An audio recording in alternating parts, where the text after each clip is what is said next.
ng mga sundalo at mga bayani. Sa digmaan sa araw at gabi, ako'y sundalong nagtaas ng puri.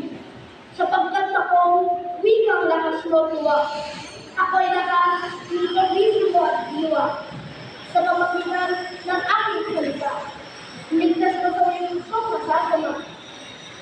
At sinalita ko ng gamit ng lahat upang mga taksil ay maiiwala.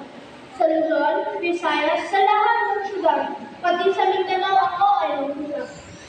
At nakamit mo ng hangal na laya mula sa dayuhang sa kimot masama. Dilipit ko na ako sa bayan at magsa